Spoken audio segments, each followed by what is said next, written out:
Good morning student, DK कुछ पुनः एक बार आपका इंस्टीट्यूट में स्वागत करता हूं। जैसा कि आपको पता है एडवांस जीएस सेट प्रैक्टिस चल रहा है हमारा। अभी तक हमने 9 जीएस सेट प्रैक्टिस कर लिया है, आज 10वां होगा 10th, और मैंने आपको वादा किया है कि 20 सेट प्रैक्टिस कराएंगे, ठीक है। तो आज 10वां होगा, मतलब आधा पड़ाव हम लोग पूरा कर चुके हैं। अब 10 को जैसी सेट समाप्त होता है तो आप क्या करोगे, मार्केट से जो भी सेट आता है या प्रीवियस ईयर का किसी भी एग्जाम में क्वेश्चन आता है जनरल एग्जाम में, तो उसका जीएस बना के देखिएगा, काफ़ी आपको सहूलियत मिलेगी, काफ़ी कॉन्फिडेंस के साथ आप मार पाइएगा, कन्फ्यूजन काफ़ी दूर हो गए होंगे। तो 20 सेट और हैं, 10 सेट और हैं, और पूरा 20 होगा तो देखिएगा कि 90% आपका जो डाउट्स है क्लियर हो जाएगा, ठीक है। भरोसा रखिए और मात्र 10 घंटे का समय ले रहे हैं। तो चलिए सेट नंबर 10 मतलब आधा पड़ाव आप समाप्त करते हैं, अच्छे से देखेंगे। लास्ट में प्लीज नंबर कमेंट कीजिए, कम आता है क्या दिक्कत है, ठीक है। तो पहला क्वेश्चन है, जल में बासिंग सोडा का घोल होता है या किस रूप में कार्य करता है। जल में बासिंग सोडा का घोल किस रूप में कार्य करता है कह सकते हैं, या उसकी प्रकृति कैसी होती है वो कह सकते हैं। क्षारीय, अम्लीय, उदासीन और विरंजक। तो बासिंग सोडा तो जानते ही हैं, धोने वाला सोडा। बासिंग सोडा का सूत्र क्या होता है, Na2CO3 × 10H2। 10 बाल्टी पानी, कल मैंने प्रीवियस सेट में बताया था Na2 है, Ma2 नहीं है। चलिए बनाए तो क्या होता है, ठीक, इसका क्या होता है, क्षारीय होता है, बेस होता है। चलिए ग्लूकोज के किण्वन का अंतिम उत्पाद, अच्छे से देखेंगे। एडवांस मतलब एडवांस है, बाकी एडवांस है, मजाक नहीं कर रहे। ग्लूकोज किण्वन का अंतिम उत्पाद है। इमोशन में आंसर नहीं मारेंगे, बार बार इमोशन में नहीं। आप अच्छे से देखें क्वेश्चन को, और क्वेश्चन की तरह मारेंगे, दुश्मन की तरह इस पर अटैक करेंगे, एक बार में मर जाए। बार बार नहीं, दोस्त की तरह इसको मत कीजिएगा कि फिर मिटाएंगे फिर करेंगे, ऐसा कुछ गेसिंग नहीं कर सकते। ग्लूकोज के किण्वन का अंतिम उत्पाद क्या है, CO2 + CH3OH, CO + alcohol, CO2 + H2O, और डी में है CO2 + C2H5OH। मार दिए, चलिए गलती हो गया है, आंसर ए होगा। अंतिम उत्पाद पूछा गया है, और अगर बोलता कि ग्लूकोज के किण्वन से क्या बनता है तो ए होता है एथिलीन अल्कोहल, है ना, मतलब शराब। ग्लूकोज के किण्वन से ही तैयार होते हैं, लेकिन यहां पूछा गया क्या, अंतिम उत्पाद। तो क्या हो जाएगा, CO2 + H2O, जल, कार्बन डाइऑक्साइड और जल का निर्माण होता है अंतिम उत्पाद में। लेकिन ऐसा बोलता है ग्लूकोज के किण्वन से क्या बनते हैं, तो शराब बनता।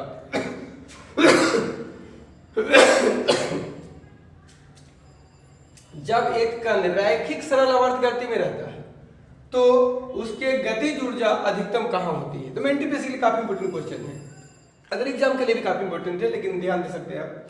जब एक कण रैखिक सरल आवर्त गति में रहता है तो उसके गतिज ऊर्जा का अधिकतम होता है, कहां पे होता है गतिज ऊर्जा अधिकतम, रास्ते के प्रत्येक बिंदु पर, माध्य स्थिति पर, माध्य स्थिति से आधी दूरी पर, या छोर पर। छोर मतलब लास्ट किनारा, फर्स्ट और लास्ट। चलिए तो सबसे अधिक कहां होता है, माध्य स्थिति पर। आगे चलिए, न्यूट्रॉन की खोज किसने की थी। काफी कंफ्यूजन वाला क्वेश्चन अभी क्लियर हम आपको कर देंगे। न्यूट्रॉन की खोज 4 है ही, देखिए सामने, चारों में अगर आप क्लियर नहीं है तो कभी हो लगे, क्लियर कर लीजिए इसको।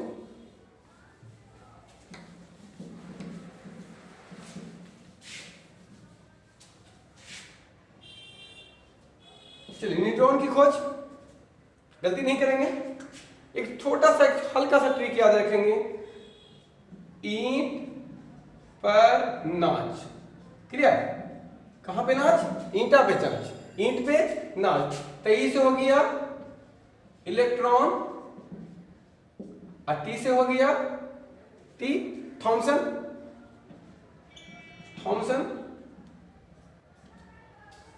पर हो गया तो क्या हो गया, प्रोटॉन,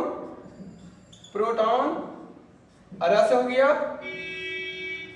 रदरफोर्ड, ना से हो गया न्यूट्रॉन, अच्छा से चैडविक। मतलब यहां पे है चैडविक, यहां पे देख सकते हैं। तो हमारा पूछा गया है न्यूट्रॉन, तो न्यूट्रॉन चैडविक मार दिए, क्लियर, टेंशन दूर हो गया। लेकिन यहाँ पे ध्यान देने वाली बात है, प्रोटॉन को बार बार बोलता, कभी यहाँ पे रदरफोर्ड ने वास्तव में खोज रदरफोर्ड ने किया था, लेकिन नामाकरण किया था कितना, गोल्डस्टीन। गोल्डस्टीन। इसलिए आजकल एग्जाम में क्या आ रहे हैं कि प्रोटॉन की खोज गोल्डस्टीन, यही मारिएगा, प्रोटॉन की खोज गोल्डस्टीन। हालांकि नामकरण सिर्फ इन्होंने किया है, खोज तो रदरफोर्ड नहीं किया था, लेकिन फिर भी एग्जाम में आ रहे हैं, यही आंसर क्लियर किया जा रहा है। सो प्रोटॉन की खोज बोले तो गोल्डस्टीन, और दोनों रहे तो ज्यादा बेहतर है। और इलेक्ट्रॉन की खोज जे थॉमसन। तो ईंट पर नाच, इलेक्ट्रॉन थॉमसन, प्रोटॉन रदरफोर्ड और गोल्डस्टीन, न्यूट्रॉन चैडविक। क्लियर? लेकिन यहां पे रहेगा प्रोटॉन तो गोल्डस्टीन ही मारेंगे, दोनों रहेंगे तो दोनों मारेंगे। ठीक है? नामकरण बोलेगा तो बिल्कुल गोल्डस्टीन ही सिर्फ होगा। क्लियर? चलिए, एक क्वेश्चन बार बार आते हैं और बार बार गलतियां होती है, इस गलती को सुधार लीजिए, बिल्कुल दोबारा गलती नहीं कीजिएगा कभी। चलिए, अधिकांश पादप वायरस में जेनेटिक पदार्थ हैं, गेसिंग नहीं कर सकते आप, आंसर पता है मारिए, अदरवाइज याद कीजिए आप। अधिकांश पादप वायरस में जेनेटिक पदार्थ हैं डीएनए, आरएनए, प्रोटीन, लाइसोजाइम। जल्दी, तो आंसर हो जाएगा आरएनए। अधिकांश पादप वायरस रहेगा तो आरएनए, और जंतु वायरस तो डीएनए। बोलेगा जंतु वायरस में जेनेटिक पदार्थ हैं, कौन है? डीएनए। लेकिन पादप वायरस की बात चल रहा है, पादप सेल की बात नहीं चल रही है। उसमें जो वायरस, जंतु वायरस जो पाए जाते हैं, बीमारियां फैलाते हैं जंतुओं में, उसके लिए उसके वायरस में क्या कहा जाता है कि जेनेटिक पदार्थ कौन होता है? डीएनए। लेकिन जो प्लांट्स में होते हैं उसका वायरस में क्या होता है? जेनेटिक पदार्थ आरएनए में होते हैं। चलिए, क्वेश्चन नंबर 6, एंटीजन क्या है? हम लोग बार बार पढ़े हैं कि किस ब्लड ग्रुप में एंटीजन नहीं होता है, किस ग्रुप में, ब्लड ग्रुप में एंटीबॉडीज नहीं होता है। चलिए आप बताइए आज कि एंटीजन क्या होता है? होता है जो छोड़ दीजिए, एंटीजन क्या होता है? थोड़ा सा डेप्थ में गए। एक एंजाइम, एक प्रोटीन, एक उपजात पदार्थ या हार्मोन है, जल्दी बताएंगे। तो एंटीजन एक प्रोटीन है, और एंटीजन किस में नहीं पाए जाते? एंटीजन ब्लड ग्रुप ओ में नहीं पाया जाता, नहीं पाया जाता। एंटीजन किस में नहीं पाया जाता? ब्लड ग्रुप ओ में। और एबी में क्या नहीं पाया जाता? एबी में एंटीबॉडीज नहीं पाया जाता, एंटीबॉडीज नहीं पाया जाता। देखे होंगे, हम लोग पढ़ चुके हैं कि किस ब्लड ग्रुप में एंटीजन नहीं पाए जाते हैं, तो एंटीजन ओ में नहीं पाया जाता है। किस ब्लड ग्रुप में एंटीबॉडीज नहीं पाए जाते हैं, तो एबी में एंटीबॉडीज नहीं पाया जाता है। और ऐसे एंटीजन एंटीबॉडीज दोनों क्या है? एक प्रोटीन है। क्लियर? चलिए अगला क्वेश्चन लेंगे। भारतीय सांख्यिकी संस्थान ISO कहाँ स्थित है? गलती तो करेंगे। दिल्ली, कोलकाता, चेन्नई, बेंगलुरु। जल्दी मारेंगे। भारतीय सांख्यिकी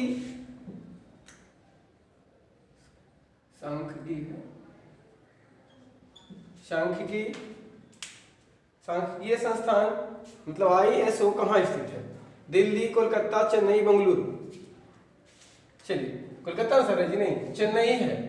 कोलकाता वाला जो है ISI है, इंडियन स्टैटिकल इंस्टीट्यूट है वो कलकत्ता वाला, और ये इंडियन स्टैटिकल ऑर्गेनाइजेशन है, ये चेन्नई में है। क्लियर? भारतीय सांख्यिकी संस्थान देखिएगा, दोनों का हिंदी लगभग सेम आता है, लेकिन यहाँ पे मैंने ISO मार दिया था, यहाँ पे क्या है? ISI, Indian statistical institute. कहाँ है? कोलकाता। इंडियन स्टैटिकल ऑर्गेनाइजेशन ये कहाँ है? चेन्नई में। तो ध्यान देंगे इस बात को। इंग्लिश जरूर देखेंगे इस टाइप के क्वेश्चन का। विक्रम साराभाई अंतरिक्ष केंद्र कहाँ स्थित है? चलिए, काफी कंफ्यूजन वाला क्वेश्चन, सब बार बार यही चारों ऑप्शन नजर आएंगे आपको, तो इसको क्लियर कर लीजिए आज। श्रीहरिकोटा, त्रिवेंद्रम, ट्राम्बे, बेंगलुरु। जो कंफ्यूजन वाला है उसको क्लियर करेंगे। बस एक से दो को छाड़ दीजिए, बाकी मिल जाता है, बाकी तो याद रहता है आपको। तो विक्रम साराभाई मर दिए। चलिए, तक्रम यहाँ पे द्रम आंसर हो गया। कोई है ऐसा? नहीं हो सकता है। विक्रम यहाँ पे द्रम, केरल में है त्रिवेंद्रम। विक्रम साराभाई अंतरिक्ष केंद्र कहाँ है? त्रिवेंद्रम में। ये सबसे बड़ा है, सबसे ज्यादा इसमें स्टाफ है। चलिए, श्रीहरिकोटा कहाँ है? श्रीहरिकोटा सतीश धवन, श्री लिखा था एच से और सतीश भी लिखा था इसी से, तो सतीश धवन याद रखेंगे थोड़ा सा। श्री लिखा था ना एस से और सतीश भी लिखा है एस से, तो श्री हरिकोटा कहां से, सतीश धवन। कुछ पॉइंट पकड़ के टेक्निक निकालिए आंसर याद रख लंबा रखने के लिए, नहीं तो फिर रट्टा मरिएगा, भूल जाइएगा। त्रिवेंद्रम, क्रम लास्ट में क्रा अमा है, द्र अमा है, विक्रम द्रम, मतलब विक्रम साराभाई, त्रिवेंद्रम और श्री हरिकोटा तस्सा है सतीश धवन। क्लियर। श्री हरिकोटा कहां, आंध्र प्रदेश, ट्राम्बे में है। अब तो ये एकदम क्लियर हो जाएगा, ये तो छट गया, मैं नहीं छटना था। भाभा परमाणु अनुसंधान केंद्र, अनुसंधान केंद्र। और बेंगलुरु में क्या है, ISRO, ISRO, Indian space research organisation. तो क्लियर। विक्रम और था, विक्रम साराभाई अंतरिक्ष केंद्र कहां है, त्रिवेंद्रम, क्रम द्रम, याद रहेगा। चलिए ठीक है, तो कंफ्यूजन वाले क्वेश्चन को हम पक्का क्लियर करेंगे आपके लिए, और एग्जाम में मेरे वादा दम हम याद आएंगे जब एक क्वेश्चन नजर आएंगे, आप सब कंफ्यूजन में रहेगा लेकिन आपका आंसर क्लियर हो जाएगा, बहुत मजा आएगा। लाल नदी किस देश में बहती है, बड़ा इंपॉर्टेंट क्वेश्चन है। चलिए, लाल नदी किस देश में बहती है, चीन, वियतनाम, थाईलैंड, जर्मनी। क्लियर। चलिए, तो वियतनाम में लाल नदी है और चीन में पीली नदी है, पीली, जिसको हांगहो कहते हैं, हांगहो, चीन का शोक, पीली नदी को कहा जाता है, हांगहो को पीली नदी कहा जाता है। और जर्मनी में राइन नदी, जिसको काली नदी या है ना, काली नदी, ठीक। और काली नदी से भारत में किसको कहा जाता है, शारदा को।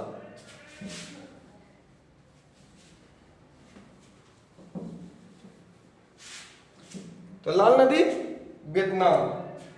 ग्रैंड या महान चैनल किसको अलग करता है, बड़ा इंपॉर्टेंट क्वेश्चन। देखिए बार बार क्वेश्चन, आप थोड़ा देर में जा रहे हैं हम लोग। ग्रैंड या महान चैनल किसको अलग करता है, मालदीव और मिनिकॉय, म्यांमार और उत्तरी अंडमान, सुमात्रा और निकोबार, दक्षिणी अंडमान और लघु अंडमान। बताया हुआ है, दिमाग लगा दीजिए आप, ऐसा क्वेश्चन दिया हुआ है आपको, समझाया हुआ भी है। तो महान चैनल किसको अलग करता है, मां से महान, म्यांमार और उत्तरी अंडमान जी नहीं। ग्रैंड महान चैनल किसको अलग करता है, सुमात्रा और निकोबार को। सुमात्रा किसका द्वीप है, इंडोनेशिया का, इंडोनेशिया। एशिया का सबसे बड़ा द्वीप समूह है इंडोनेशिया, और क्या है यहाँ पे, सुमात्रा उसी का द्वीप है। तो सुमात्रा और निकोबार को कौन अलग करता है, ग्रैंड या महान चैनल। मालदीव और मिनिकॉय 8 डिग्री चैनल बताए होंगे, 8 डिग्री चैनल। म्यांमार और उत्तरी अंडमान को, म्यांमार और उत्तरी अंडमान को कौन अलग करता है, कोको स्ट्रेट, कोको स्ट्रेट या स्ट्रेट जो बोलिए। दक्षिणी अंडमान और लघु अंडमान को कौन अलग करेगा, डंकन पास, डंकन पास। तो ध्यान दीजिए, हमें बता चुके थे, ये भी बताया हुआ था, तो आपको ये दोनों छाट लेना था। तो ध्यान दीजिए, ग्रैंड या महान चैनल किसको अलग करता है, सुमात्रा और निकोबार को। सुमात्रा कहां पड़ता है, इंडोनेशिया द्वीप में पड़ते हैं। इस टाइप के क्वेश्चन हमेशा नजर आएंगे, कंफ्यूजन वाले, इसलिए इसको अच्छे से नोट करके याद कर लेंगे। चलिए क्वेश्चन नंबर 11 देखते हैं। भारत के सबसे दक्षिणतम भाग में स्थित पहाड़ियां हैं, शिवराय की पहाड़ियां, कार्डेमम की पहाड़ियां, गिरनार की पहाड़ियां, जंतिया की पहाड़ियां। जल्दी बताएंगे, पहाड़ से भी क्वेश्चन आते हैं, मतलब जहां से आता है हमने सिलेक्ट किया है, फालतू क्वेश्चन नहीं डाला गया है। आसान नहीं लग रहा, कोई दिक्कत नहीं, टफ लग रहा है तब भी दिक्कत नहीं, आपको केवल पढ़ना है। एग्जाम में कोई क्वेश्चन आएगा, आपको डिसाइड नहीं करना, वक्त बताएगा, ठीक है। एक बार खाली 10 घंटे तो ले रहे हैं, थोड़े नहीं लेते, फिर पढ़ते रहिए। भारत के सबसे दक्षिणतम भाग में स्थित पहाड़ियां क्या है, कार्डेमम की पहाड़ियां हैं। ये कहां कहां है, केरल, प्लस तमिलनाडु, तमिलनाडु पड़ता है कार्डेमम। शिवराय की पहाड़ी एग्जाम में आ चुका है, कहां है, तमिलनाडु में, तमिलनाडु। शिवराय की पहाड़ी कहां है, तमिलनाडु में। गिरनार, गिरनार गुजरात, गुजरात में है। और गारो खासी जयंतिया जानवे करते हैं, जयंतिया, खासी, गारो, तो कहाँ है? मेघालय। गारो खासी जयंतिया कहाँ है? मेघालय में। पहाड़ियाँ भी है और जनजाति भी है ये। तो हमारा था भारत के सबसे दक्षिणी भाग में स्थित पहाड़ियाँ क्या है? कार्डेमम की पहाड़ियाँ, जो कहाँ है? किस राज्य में? केरल और तमिलनाडु में पड़ता है। सेवराय की पहाड़ियाँ केवल तमिलनाडु में। गिरनार गुजरात, गारो खासी जयंतिया मेघालय। भीतरी अभिलेख का संबंध किस शासक से है? समुद्रगुप्त, पुलकेशिन द्वितीय, स्कंदगुप्त, दमन। कंफ्यूजन दूर करते हैं। भीतरी मतलब जमीन के भीतर जो होता है, भीतरी मतलब थोड़ा सा गलत मत समझिएगा, भीतरी में जमीन के भीतर के अंदर की बात कर रहे हैं, तो अंदर क्या मिलता है? कंदमूल निकलते हैं, तो कंद से बन गया स्कंद। तो भीतरी अभिलेख का संबंध किससे है? स्कंद से है। जमीन के अंदर होता है ना, जमीन के अंदर आलू निकलता है, शकरकंद निकलता है, तो उसको क्या बोलते हैं? कंद बोलते हैं, कंदमूल होता है। तो कंद से क्या निकलेगा? स्कंद। तो भीतरी स्कंद। समुद्रगुप्त प्रयाग प्रशस्ति से संबंधित समुद्रगुप्त है। पुलकेशिन द्वितीय के बारे में बताएंगे, एहोल अभिलेख। और रुद्रदमन के बारे में जानेंगे तो रुद्रदमन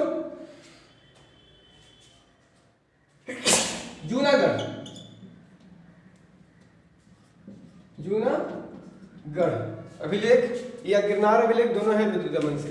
तो हमारा भीतरी अभिलेख का संबंध स्कंदगुप्त से है। क्लियर? और समुद्रगुप्त का संबंध प्रयाग प्रशस्ति, पुलकेशिन द्वितीय, एहोल अभिलेख, रुद्रदमन, जूनागढ़ अभिलेख।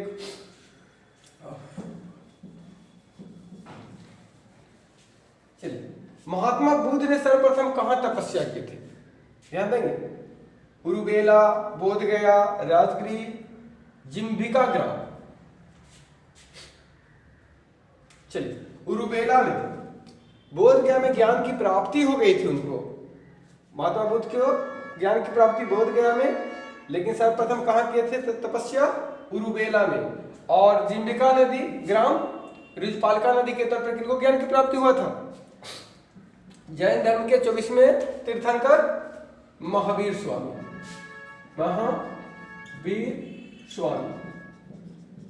को यहाँ ज्ञान की प्राप्ति हुई थी, जिम्बिका ग्राम रिजपालका नदी के तट पर। तो हमारा सबसे महान महात्मा बुद्ध ने सर्वप्रथम कहाँ तपस्या किया था? उरुबेला में। ज्ञान की प्राप्ति बोधगया में। और महावीर स्वामी का ज्ञान की प्राप्ति हुआ था जिम्बिका ग्राम रिजपालका नदी के तट पर।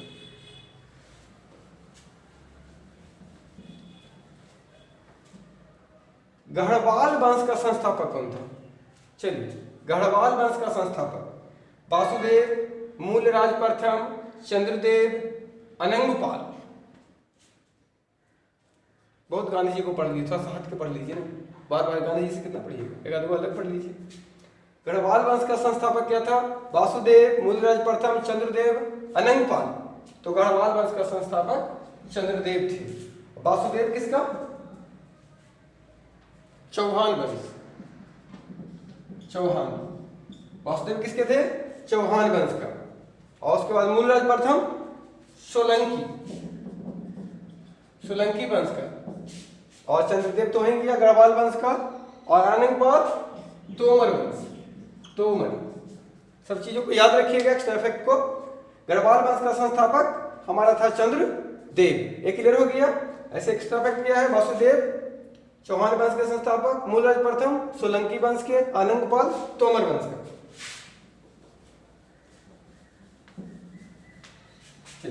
रामतनु पांडे किसका असली नाम था? बीरबल, तानसेन, अबुल फजल, नाना साहब।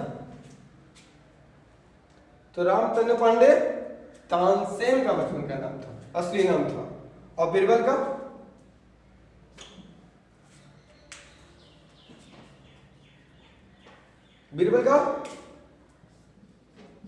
महेश दास। चलिए, तीनों अकबर के दरबार में रहते थे। ये क्या अबुल फजल क्या थे? अकबरनामा लिखे थे। नाना साहब को क्या कहा जाता था? धोंधू पंत। किनको कहा जाता था? नाना साहब को, याद रखेंगे। चलिए, क्वेश्चन नंबर 16 देखते हैं। भारतीय गणतंत्र में किसी राज की सदस्यता है? ऐच्छिक, अस्थायी, अनिवार्य, पसंद। क्लियर? नहीं समझाएंगे क्वेश्चन को, पहले बनाइए। अब भारतीय गणतंत्र में किसी राज्य के बारे में चल रहा है, किसी व्यक्ति के बारे में नहीं चल रहा है। राज्य किस सदस्यता किस प्रकार की है, ऐच्छिक है, अपनी इच्छा से है, उसमें है, अस्थायी रूप से है, अनिवार्य है या पसंद है। चलिए अनिवार्य रूप से इसको रहना पड़ेगा जितना भी, क्योंकि भारत का संविधान में ही लिखा हुआ है भारत एक राज्यों का संघ है। तो यहाँ पे आने का प्रावधान तो है लेकिन इसे निकलने का कोई प्रावधान नहीं है। मतलब इसका जो भी सदस्य अनिवार्य रूप से सदस्य रहेगा। एक मुद्रा जिसका विनिमय दर में लगातार गिरने की प्रवृत्ति हो, मतलब उसका वैल्यू लगातार गिरता जा रहा है। कोई भी लेने से उसको डरेगा। किस प्रकार की मुद्रा है? गर्म मुद्रा, तरल मुद्रा, दुर्लभ मुद्रा या सुलभ मुद्रा। चलिए बहुत बारी क्वेश्चन आ चुके हैं तो मार दिए। चलिए ठीक है, तो एक मुद्रा जिसका विनिमय दर गिर रहा है तो पक्की बात लेने से डरेंगे। तो लेने से कौन डरेगा? जो ज्यादा गर्म होगा जल जाएगा उससे हाथ। तो क्या होगा? गर्म मुद्रा। उसका दर क्या रहेगा? हमेशा गिरने की प्रवृत्ति रहती है, वैल्यू उसका घटते चला जाएगा।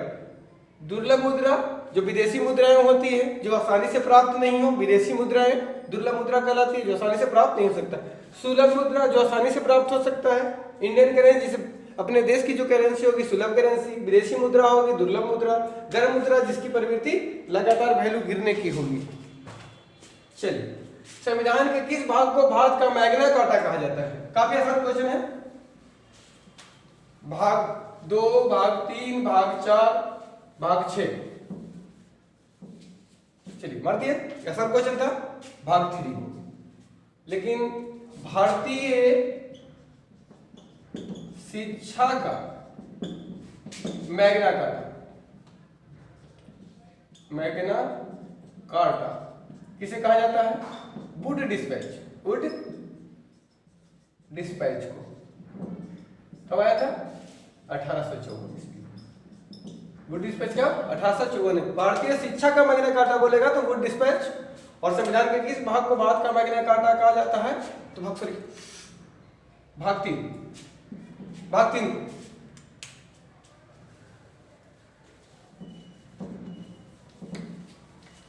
चलिए मक्खी के लार्वा को क्या कहा जाता है?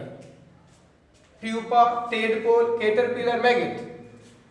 मक्खी भी पढ़ना पड़ता है, क्या स्थिति है। चलिए ठीक है, मक्खी के लार्वा को क्या कहा जाता है? मैगेट कहा जाता है। कैटरपिलर किसका है? तितली का है कैटरपिलर। टेडपोल बहुत बार एग्जाम में आए थे,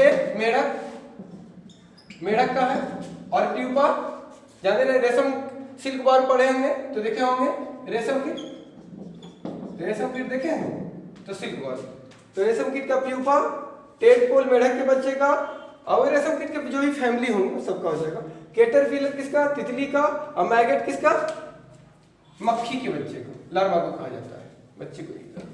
चलिए विश्व पर्यटन दिवस मनाया जाता है। एक दिवस से भी क्वेश्चन है। 27 सितंबर, 14 अक्टूबर, 3 दिसंबर, 18 अप्रैल। तो इसमें से लगभग क्वेश्चन बहुत बार रिपीट किए हैं, 2 क्वेश्चन तो बहुत ज्यादा बार रिपीट किए हैं। अभी बात करेंगे। चलिए तो 27 सितंबर, 14 अक्टूबर को क्या मनाया जाता है? विश्व मानक दिवस। विश्व मानक दिवस। अरे तो सबको पता है, इसके बारे में बोले थे, बहुत बार आ चुका है। अंतरराष्ट्रीय विकलांग दिवस। विकलांग दिवस अंतरराष्ट्रीय है। 18 अप्रैल को क्या मनाया जाता है? विश्व विरासत दिवस। विरासत दिवस, सब में विश्व लगा लेंगे आगे। विश्व या अंतरराष्ट्रीय।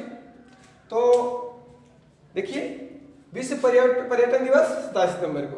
तो आई होप कि आज का टेस्ट अच्छा लगा होगा। और प्लीज अपना नंबर कमेंट कीजिएगा। बहुत सारे लोगों ने मैं कहा कि सर अब डिजिटल बोर्ड पे पढ़ाई है, तो डिजिटल में क्या रखा है, उतना टाइम अभी फिलहाल है नहीं। हमको टारगेट है बढ़िया अच्छा क्वेश्चन का सिलेक्शन, और टारगेट है 20 सेट। पहले आप एग्जाम दीजिए, एग्जाम में क्वेश्चन मैच करिए, उसके बाद मजा आता है। यार डिजिटल और फिजिटल उससे क्या मतलब है? क्वेश्चन से मतलब है ना। तो लोगों को दिमाग में बैठे हुए डिजिटल, यार डिजिटल पढ़ना पढ़ लो, क्या दिक्कत, हमको कोई प्रॉब्लम नहीं है। ऐसे भी लाखों लोग में से 2 ही को 1 को ही ज्वाइनिंग होती है, जॉब मिलती है। आप डिजिटल पढ़ोगे, डिजिटल से हमको मतलब नहीं है। फिलहाल आप नॉर्मल बोर्ड पर पढ़ें, ज़्यादा दिमाग ना लगाएं। आपको केवल और केवल क्वेश्चन से मतलब है, क्वेश्चन सिलेक्शन मतलब है, केवल पढ़ाई से मतलब है। डिजिटल हो रही है क्या हो रही है, ऐसा टीचर आएगा इधर उधर देख देख के पढ़ाई दे रहेगा, उससे थोड़ा ना कोई फायदा है। So please thank you, wait कीजिए अगले वीडियो के लिए, मिलते हैं फिर।